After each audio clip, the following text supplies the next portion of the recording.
Hello, welcome to the Charmed Life podcast. My name is Tricia Carr. I am your host. I am a spiritual teacher, a multidimensional medium and channel, animal communicator, and a clinical hypnotherapist. And I am so excited about this episode today because while this podcast is about metaphysics and mysticism, it's really about helping us to be able to live that true soul purpose, to embody it, to integrate it, to be on that frequency of the soul purpose and the authentic self. And that to me is spirit becoming nature. And this episode talks a lot about that and demonstrates it with my beautiful, wonderful guest, Kelsey Kinsey White. We are dear friends and colleagues, and Kelsey is a soul emergence guide and authenticity mentor. She talks to us in this episode about the voice, really, is what we talk about a lot, about the resonance with the voice and the embodiment that the voice offers. We talk about inner communion, and we also talk about light language, and particularly as it concerns a particular workshop that Kelsey has coming up, and I'm really excited about that.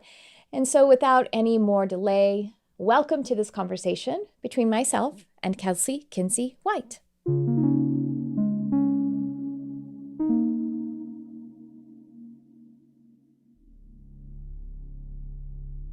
And so here she is. Welcome for the second, at least, time.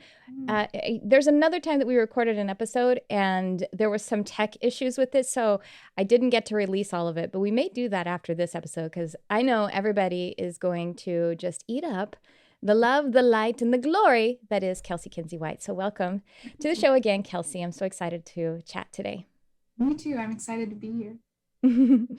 Well, let's dive right in and let's talk about some of the work that you're doing. You have a workshop coming up that I'm so freaking excited about. So let's talk about the work that you're doing or your journey. Just let's get into, you look at, you're already channeling. If you see her swaying, if you're watching the video, it's because she is above all and the most aligned sense. She's a channel, and swaying tends to come with the channeling. So Kelsey, let's talk about the work that you're doing right now. Yeah, I'm becoming more of myself. That is the work. That's a lot of work. That's hard. Not for you, maybe as much as me. I can't speak to yours, but I can say.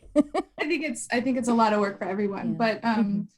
But yeah, that is the work, and so that's what I'm really. That's my heart, I guess, right now, is helping other people do that work as well. And so just acting as a guide and an activator, really, I'm learning more about myself. We mentioned human design and my role that I play in that beautiful vision of everybody becoming themselves and contributing to this beautiful ecosystem of individuation, all collaborating and contributing to this greater vision. And so as I become more myself, I find it is my heart to guide others along that path. So soul emergence is what I call it, really this union of spirit and matter, of mind, heart, and body, and deconditioning, a lot of deconditioning, repatterning, reprogramming, and really just becoming the witness to ourselves and working through all of those patterns and seeing how we can shift them to really embody who it is we are. And for most of us, all of that exists already innately. It's just about remembering it. And so, talking about tools and techniques, mostly introspection and reflection and inner communion types of practices is what I am putting out there in the world to sort of activate and assist others on their journeys. And so I'm active on Instagram. That's primarily like where I focus my community. And I have one-on-one work that I offer through my website. But what I'm really trying to do is build community where I'll do this together and journey through this together in a really sacred container. And so what I'm really working on this year is a membership platform where we can all journey through that together. And I'm really funneling all my work into that membership platform. And trying to build that sacred community where we can all unpack together and just remember who it is we are and be it. Yeah. Wow, that's really beautiful work. So I would love to talk about a few pieces of that. Let's start with that inner communion piece. And as probably the foundation for remembering who it is that you are and Yes. learning more about who it is that you are? I use the word inner communion Mm-hmm. because I think it's just kind of expansive. And there's, an infinite number of ways that we can develop our own personal practice of inner communion. And that includes these types of self-reflection, quality time with the inner being. For most of us, that would be meditation, right? That word, meditation. But different meditative types of techniques to get into communion and to embody our fullness and to build relationship with self. That's what it is, building relationship with self. Mm-hmm. In my work, I talk about the source soul self being, which is just another word for the triune being, or, the sacred trinity, because we are all connected by the one energy that is source, expressing through these individualized sort of rays or essences, if you will, that are even further particularizing and refracting and fractalizing into these individuated identities. And so really building relationship with that full spectrum of self so that we can commune and emerge as these holistic beings, the spirit in form. And so that's what inner communion is for me, is that holistic approach to my totality and all of that. It's almost like, so Kelsey and I are just about finished with the energy intensive program that Crystal and Compton and I put on together as teachers. And Kelsey was the manager of the space and coach and teacher in the space as well. And we did talk about the rays and we also talked about the subtle bodies. Yes. And as you're talking about that inner communion, I almost feel like that coalescing of those subtle bodies, the layers of the subtle bodies, or if you think about them like rays, those different layered frequencies of the omnidimensional being, and that they all get to come together and shine through any and all equally. Like if you want to put it in these ideas of 3D or something like that, even the 3D aspect of the being is shining through the 7D aspect of the being, vice versa. Yeah, in a balanced way. Yeah, but it's all the same being. It's all the same essence. It's all the same frequency. And so how can we build relationship with the entirety and all of the different beautiful facets of form, and honoring the form that they take and the specific role they play within the ecosystem? And so by doing that within ourself, within our own individuation, within our own system of consciousness, we are bringing that wholeness and that healing to the greater ecosystem that we inhabit, which is, humanity, the collective consciousness of humanity, the planetary ecosystem that is Gaia, and, beyond that, even cosmically or universally. And so it's really embodying that holistic approach of building relationship. Because when we do it for us, we do it for the world, and that's how we contribute. And so for folks who are, let's speak to some thought around a person who is newer to having a deeper inner communion practice, whether we consider it consistent or deep. And then also to someone, again, for a lack of a better way to think about it, we are linear focused beings, we tend to be. But if it's like intermediate, or just anyone who has, I have my practice, I have my meditation practice, but I'm ready to up level, jumpstart, kick into something deeper. And, the path is a spiral. So even if you're on your path and you have this profound work, at some point you're going to want to learn more and you're going to want to challenge more. And so you'll start to manifest patterning that wants to be repatterned or shifted and up-leveled. So how do you speak maybe to the person who is like, okay, I want some of that and I don't really know how to get it right now? Let's start with that. Well, building a sacred practice for yourself, like we talked about, sort of the meditation, the inner communion, the cornerstone of that experience, I guess, of this practice of of communion with self. We have to build relationship with ourselves. We have to committed in a committed way. Yeah. And for some of us, that's very disciplined, maybe very ritualistic and rigid. And for others, maybe it's more flowy and more moment by moment, but really committing to building relationship with ourselves and our authenticity with our hearts. and with our minds and with our bodies and with our emotions and all of the things. And so I think that starts from just really with quality time, just as if you were building any relationship with a person, another person, and other, you have to spend quality time with them to get to know them, to discover them, to explore them. And so you set up time to just be with that person. You go on dates or you have, experiences together. And so really just kind of viewing ourselves in that way and just setting up space, carving out time to just be with self and just to experience self and all of the facets and nuances therein. And that could be something as small as like a 5-minute deep breathing experience. I wake up and I'm just going to sit in stillness and breathe just and be with myself, or it could be a more, dynamic meditative experience. Does that answer your question? Yeah. I just wanted to jam on it. I don't think it was a question. I think it was like, it's like jazz, you know what I mean? Yeah. Like the pianist just sets up some chords and then the bassist starts going, but yes, I love what really stuck out to me. I think that is kind of so helpful as a human is the word commitment. Yeah. If you can make a sacred commitment to yourself, then things start to fall into place. And we've all done that. If you are a parent, you made the commitment.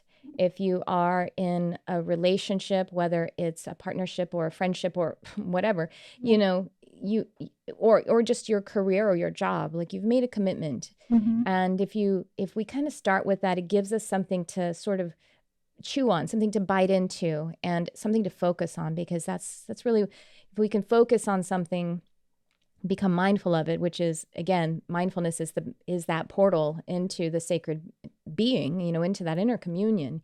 If we can do that, then it really helps us. And so whatever commitment you can do, and this is why, in my experience, consistency is such a much more profound catalyst than anything else when it comes to setting up your inner communion practice or your meditation, whatever it is, because the consistency starts to retrain the energy. It starts a new pattern, and that will be much more impactful than something like, okay, I meditate 4 hours a day starting tomorrow, when you've never done it. Like, that's not going to work in the energy as easily as even that 5-minute sacred breathing, I think. Mm-hmm. And so commitment, I feel like, while that feels heavy in some aspects, it's comforting. I think it could be really comforting.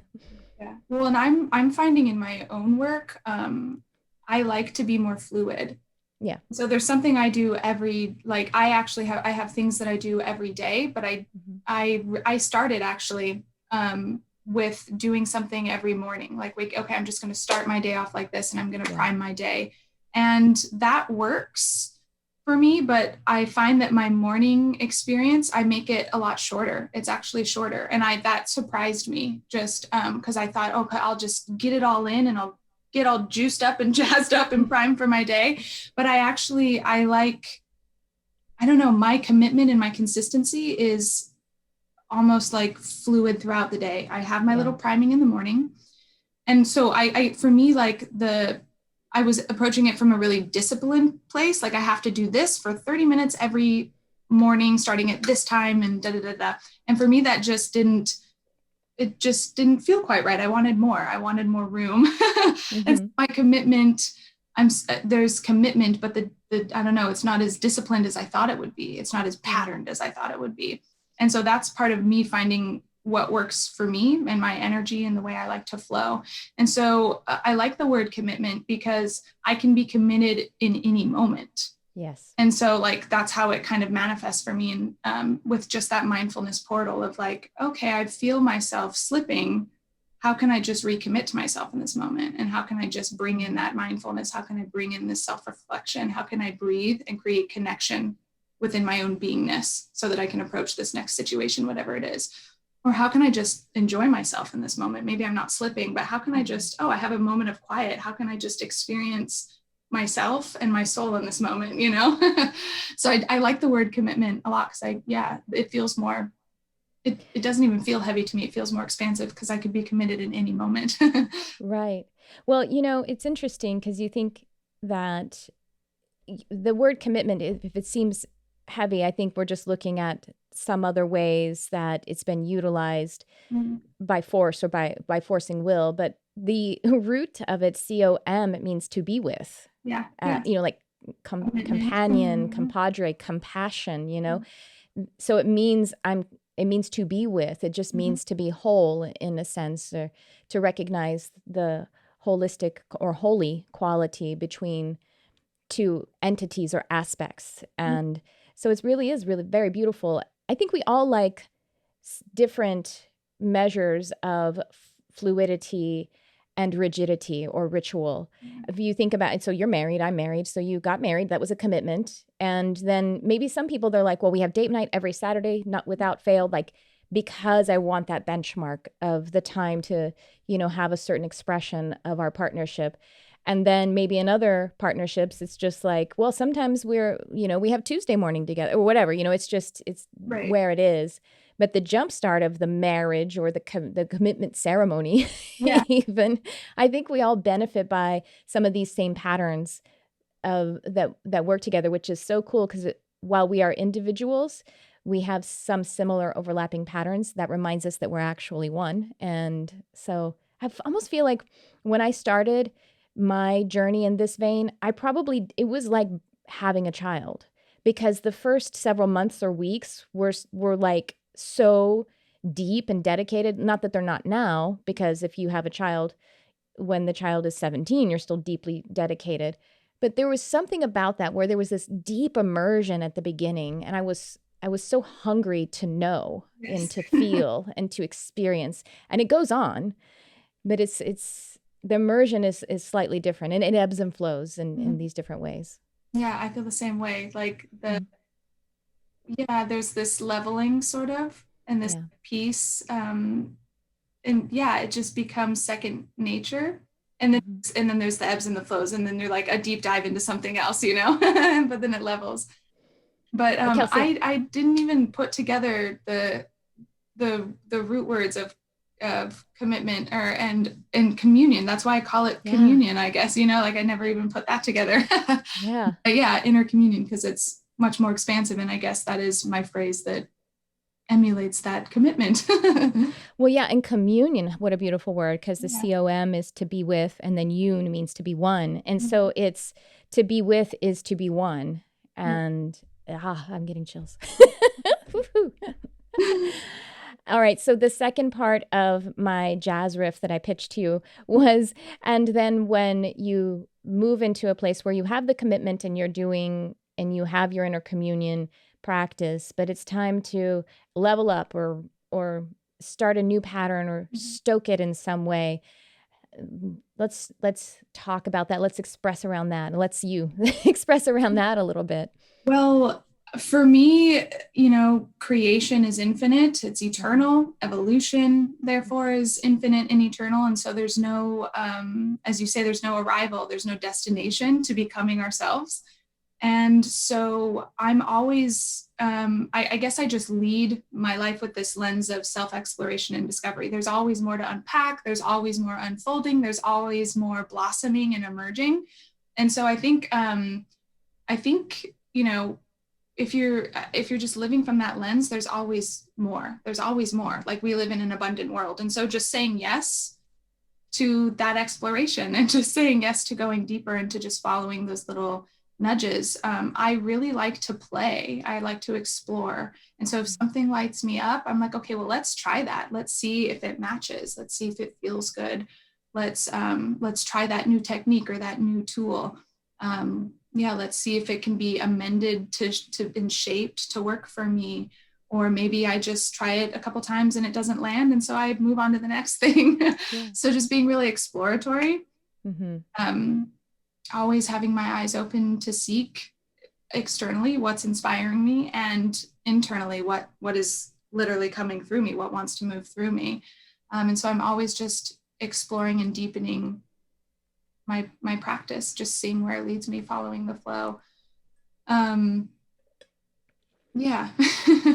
you are also, so you are an intuitive reader, I don't know if you're doing that in your soul emergence practice or not, but it is a skill. It is an ability and a skill that you have honed and opened for yourself.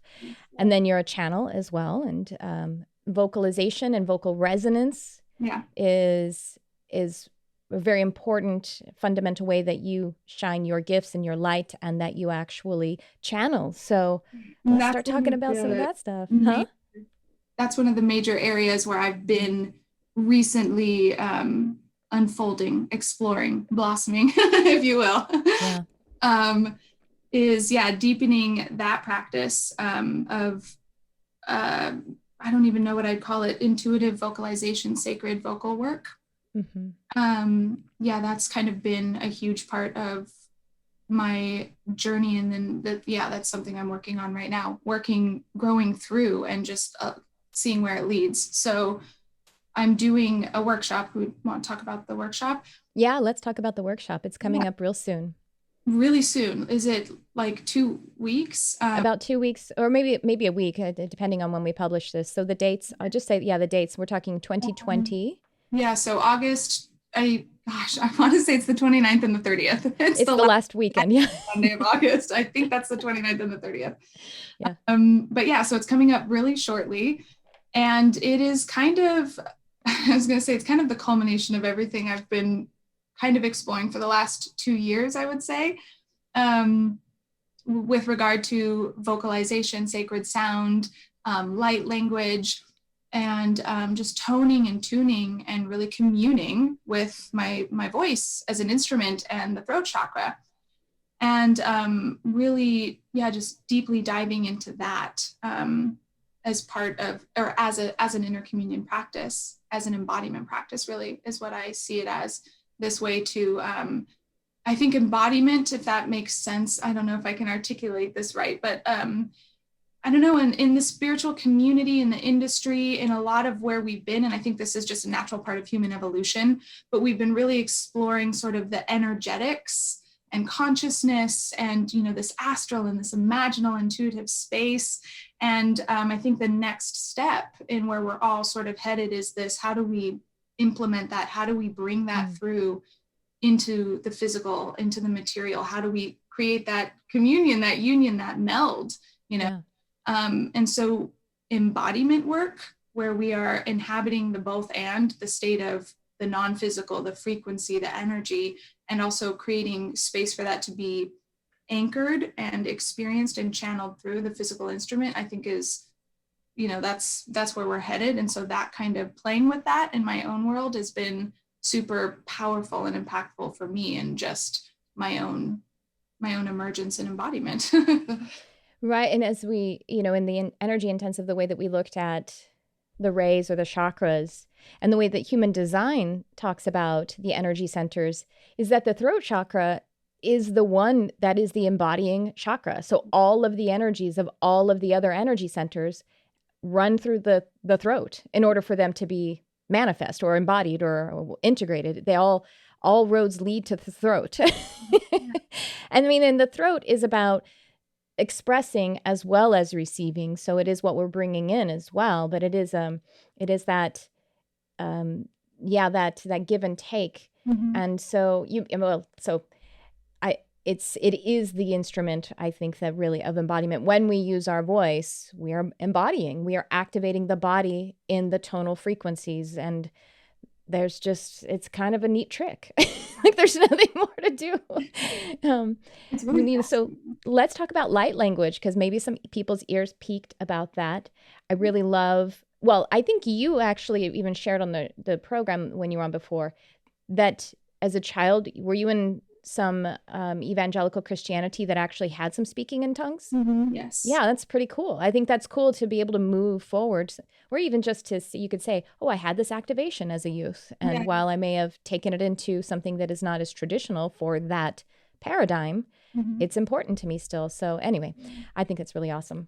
Yeah, I think when I first met you and connected with you, I think what really sparked that connection was your stories of coming from organized religion, and opening up to more of and Crystal too, because Crystal came Mm-hmm. from organized religion, and she was the first person that I ever heard the word like metaphysical. And I was like, what does that mean? And it was like this blend of spirit and God and science and all of these things. And I was just like, oh my God.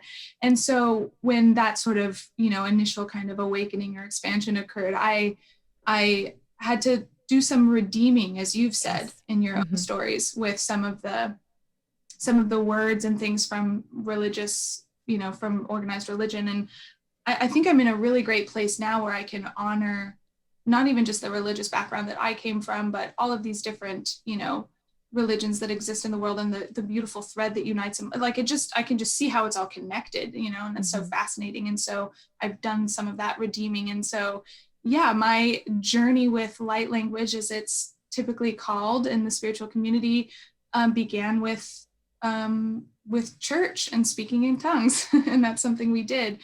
And I've never stopped doing it. So even when I was so funny in my, awakening in the beginning of my journey, my spiritual journey, when I was grappling with what is God and what is spirit and what are all these things and where do I fit into it all, I was always still praying to God, I did that too. Always still speaking in tongues. I was like, I don't know where this fits, but it just feels right and it doesn't feel wrong. And so I'm just I kept praying. I kept praying even in the Christian language, because I was like, well, it feels good to me. That's always been mine anyway. You know what I mean? Like my sacred prayers spoken in my being was always mine. And so I was ending prayers within Jesus' name still, because it worked for me. And sometimes I still do, because I love the name of Jesus. Yeah. I love me some Yeshua. That's so powerful what you just said. It was always mine anyway. Yeah. And I think that's why some of organized religion didn't work for me, because I was like, no, this is mine. I own this, So yeah, I was always doing it. I was always speaking in tongues or speaking in light language. And I'm so excited about the workshop, because I think I teach about it. I experience it. I want to educate people about it in kind of a different way than I've seen done before. So kind of as you use the word, like, I think you said old paradigm. Maybe I was just getting into that with. No, I think I said it. Yeah. I almost feel like light language is kind of outdated, old paradigm. Like, let's expand, let's go deeper, let's uncover more. And so that's really what the workshop is about for me. I think maybe light language was a way to begin to redeem something from what maybe a lot of Western culture understands as evangelical, kind of speaking in tongues. So maybe that was the first grab into bringing it in for some of us. And and also like for speaking in tongues in the church had some specific, it was a bit rigid, at least the way it was presented for me. So I actually stopped because there was so much, it was just my path, obviously. The big, broader perspective, but there was so much, I want to say lightly use the word abuse, but for a lack of a better word. And there was just, my boundaries were crossed with it. So I would be there was one time or two when I was in church and someone spoke out in tongues. And the way that it's spoken of in Acts is that there is always someone to interpret the tongues into like the language of man. And so this was just me witnessing it. Someone's had a message in tongues, and then no one was there to interpret. And so the pastor or whoever was leading the worship stood up and said, well, that was not of God then, because there was no one to interpret it. And I was like so crestfallen. I was like, I'm still injured by that. You know what I mean? Even though I witnessed it. And I was like, first of all, how can you even say that? What if the person who had the interpretation is the one who did the failing? Yeah, exactly. So, but it more or less, not that it like humiliated the person or judged the person right there in front of everyone. And then also like other little things where it was like, you must speak in tongues for at least 30 minutes every day. And I was like, well, that's not. Yeah, no. It was just all these like boundary crossing with it. And now when I do it, because I am redeeming it back and I'm opening it up, I feel so vulnerable. I feel so naked. Yes. You're like, yes, perfect. Get naked, yo. Yeah. Yeah.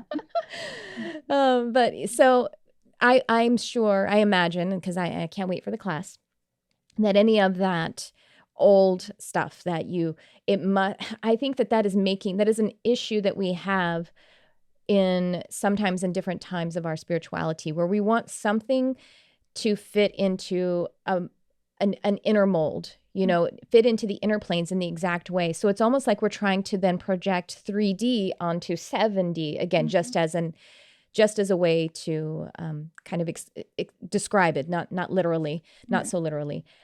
When that isn't what it is, it's all one piece. And the whole purpose, or not the whole purpose, but a lot of the purpose of something like channeling or utterances, sacred utterances, light language, whatever, is because there aren't words for it, because the human language is too small for it, right? Yeah. Yes, that's how I feel. Mm-hmm. Yeah, it's more expansive. Yeah. It diminishes the experience sometimes if we try to. Well, it's so interesting. I don't know if I would call my experience in organized religion evangelical per se. I don't know if they were labeled as evangelical, because my experiences with speaking in tongues were not that way, the way that you've just described. It was much more fluid, and it was done like kind of collectively I don't remember any translating. So that's so interesting, because I'm not one to translate. Yeah. I do not. I think it's more expansive than that. The English language is too small. And I think that is because, so I think there's this perception with light language, because we've coined it language. And I think that's more because we are verbalizing something that sounds like dialogue or dialect. It's not actually, for me, at least in my experience, I can only speak to my experience, is that it's not language.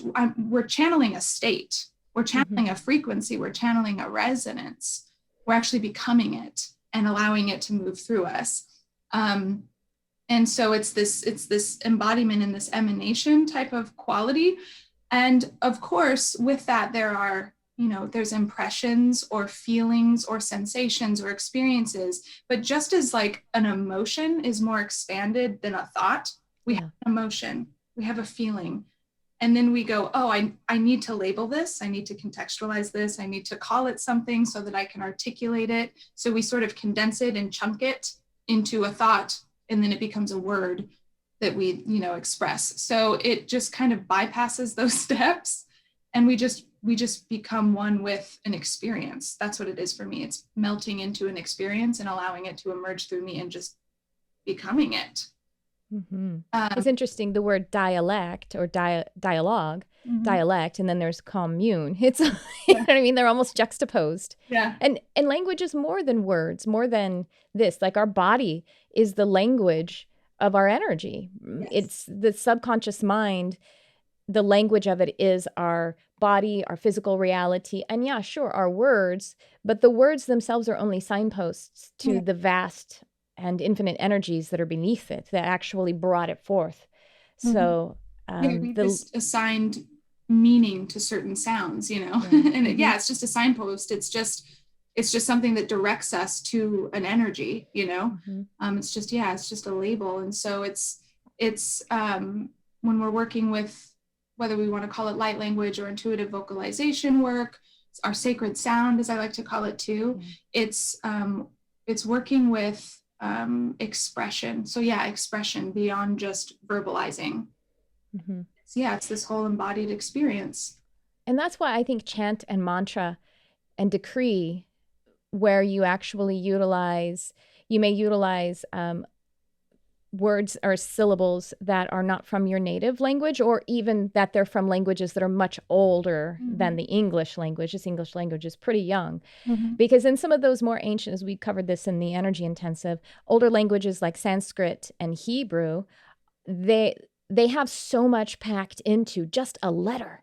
You know what I mean? And so there's more room, and it's understood as such. It's understood that there is so much more packed into it.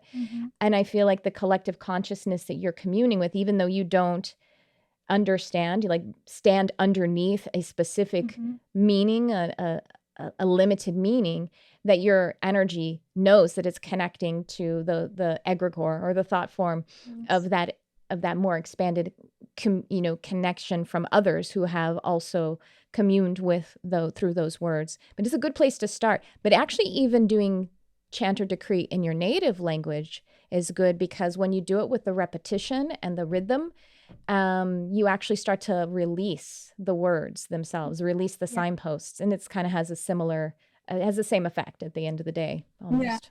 And actually in the workshop, we're going to talk about mantra and even just affirmation in our native tongue, because we're going to start with just activating the throat chakra and the voice. And just like you said, that center, all the paths lead there. It's that center of manifestation or synergy or metabolism, taking in energy, metabolizing it, producing energy and letting it out. So giving and receiving.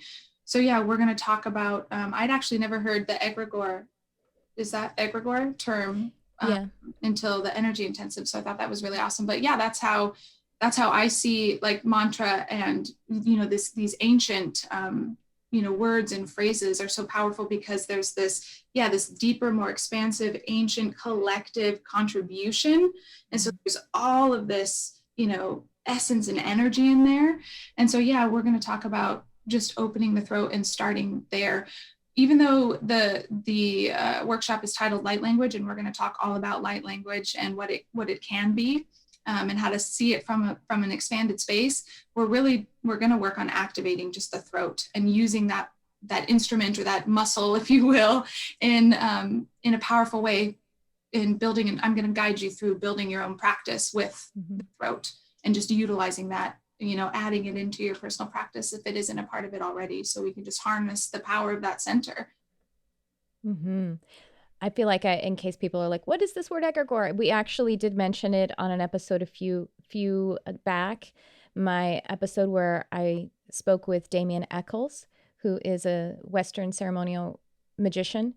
And so the word egregore it means thought form. Thought form is something that is the inter-between. It is a layering of energies. And so it is not matter, and it is not as diffuse as something that has only been expressed in one layer in the energetic sphere, you may say. So a thought form is like layers of energy. And so it's somewhere to becoming form or becoming information or something like that. And the word egregore is when many different entities have contributed to that thought form. So you have your own personal thought forms, which for an example of that would be beliefs, but it could be other things that are patterns, or I think what even people think, if you're in some kind of mental illness, then it's the other things that are darker and more pronounced. But then in the sense of a collected egregore, even the face of an archangel, the different things, the way that we experience the archangelic energies, that's an egregore. That is the portal to that archangelic energy. And probably on the other side of that archangelic energy, let's say Michael, is maybe for someone else, Shiva, the pantheon gods and goddesses in the East. So but as the humans or entities or whomever are contributing to it, it is creating this kind of consciousness project, collective consciousness activation all throughout. Anyway, that's the way that Kelsey and I are talking about it right now. But even words have that, because we're all, or sounds or utterances have that quality to it. And so your workshop is going to be an egregore. Yeah. It is. Yeah. It's very cool. Yeah. Well, so we have the workshop coming up in a week or less than 2 weeks, whenever it is that you're listening to this in August. We're still in August, right? Yeah, like August of 2020. Wow, time has been moving so weirdly for me. And we have the link to the workshop for you to read all about it and to register. But I just encourage you to go to the workshop, because it's fantastic. Obviously, it's being held on Zoom. Going to be just such a beautiful sacred container to just explore and commune. Yeah. But you can just start right now, right? With your own like utterances in your sacred work, in your sacred closet, right? Yeah. You don't even need to be taught. You can just start. Oh, it's so beautiful. Yeah, you can just explore. You can just explore, and you can start with just a mantra or a chant or an affirmation, like I am, and like you said, in repetition, like just I am. I am. And what happens when you just completely surrender to that? And yeah, the words melt away and it's an experience. Yeah, you can start right there. Something else I like to do that I use to kind of open people up to the experience or the concept of embodying or channeling a state. So, like when we're in meditation, we're in that sort of tranced meditative imaginal mind, that experience, right? But what happens when we bring it through, like let's say dance, or like in vocalization? What happens when we actually anchor it from the mind and we bring it down so that it can sink into the body and actually be expressed in a physical way, in like a more like literal way, And so one of the exercises I like to share is getting into your meditation or your trance or whatever it is you do, and choosing to embody a particular frequency, whether that be peace or unconditional love or, anything, compassion, something like that. And, communing with that as you normally would in your meditative space, and then asking yourself, what does that sound like? And then just opening your voice and just letting that be whatever it is, and just letting it be whatever it is. Maybe it's a hum, maybe it's a weird guttural sound, maybe it's a singing, experience, or maybe it's just a weird word, or maybe it's a known word, and just playing with allowing that to move through you however it wants to. And that's co-creation. And that's what all communion is. It's co-creating. And so you're just allowing that frequency, that state, to really move through your specific energetic architecture and become something new, become a new embodied experience. Doesn't have to fit into anything else, because it shouldn't. It's not supposed to. It's yours. It's something new that you're co-creating with that energy. Yeah. Wow. I'm just enjoying communing with you and all of this, that I'm really encouraged to continue my personal practice of sacred resonance. And my voice is like getting tired, of course. It's just using I like all of it. I like the chant mantra, I like the decree. And like I say, I feel so vulnerable when I do that, which is like either the resonance, the sacred sound of that's unstructured, call it light language or tongues. Yeah. And I think that's a good thing. Being vulnerable is that new expression of authenticity, a new transparency that's coming out. Whew, yeah. It's powerful, right? Yeah, it gives me chills. I still feel vulnerable when I'm doing it in front of people. So like even teaching this workshop is such a huge like step in experience for me. And, to just feel that vulnerability and do it anyway. So like, I totally understand. And I think like, that's too why I feel like working with our voice is such a huge part of building our inner authority and our confidence. This symbol of our expression, whether it's just language, beyond language, just how we express ourselves, how we express source as it manifests through us. This is a power center. And so when we are communing here, and even, like you're doing your resonance practice and your vocalizations, like in your sacred closet, right? No one else is there. Yeah. And you're feeling vulnerable. It's just you, God. It's just, and cats usually. Yeah. But you know what I mean? Like, so that's the kind of depth of like, authenticity and relationship building that I'm about, that I like to help people through. And just being vulnerable with self and just allowing ourselves to just be, because that's how we take it out into the world.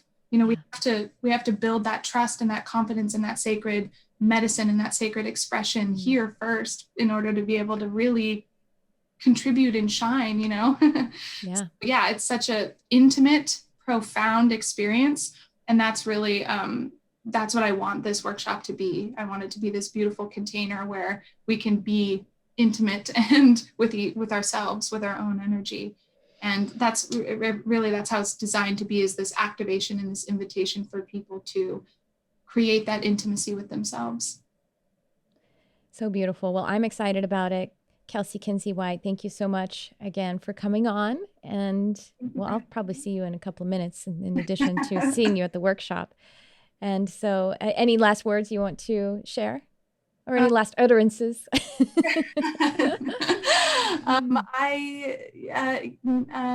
it's a 2-day workshop. We're going to, everything's going to be recorded, so you don't have to be there live for the broadcast. Read all about it, see if it's for you. I would love to have you. I would love to, invite you and help activate you into this work, into building this practice for yourself, into having this intimate, profound communion with self. Mm-hmm. Well, thank you so much. Really looking forward to it. And thanks for coming on.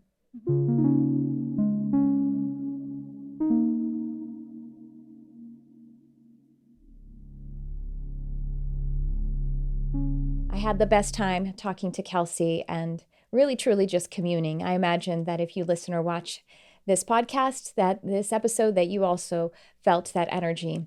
And so the links to Kelsey's workshop, Light Language Workshop, as well as her website are in the description. And if you would like to connect even deeper to, as I discussed in the episode, the egregore of this work, because I can truly feel your contribution as you listen or watch. And if you want to be a greater part of it, then you're invited to like, subscribe, share, comment, do a review on the podcast. And really, I just am so grateful that you have visited here and shined your light in the way that you are by connecting together. And I feel that resonance. I truly mean that. And if you want to expand your soul's emergence, then check out Kelsey's website and the workshop. I'm going to be there. And I just am so grateful to be able to do this. And that gratitude is all due to anyone who will pop by here or subscribe. I love you so very much. And I really and truly mean that. That's why that is my tagline, is that's my intention, is to really just be in gratitude and in love with you. I think that's the way that we actually activate our soul purpose and embody it and allow it to manifest as we walk on the path, each footfall of the journey. Thanks for tuning in. I love you, whoever you are.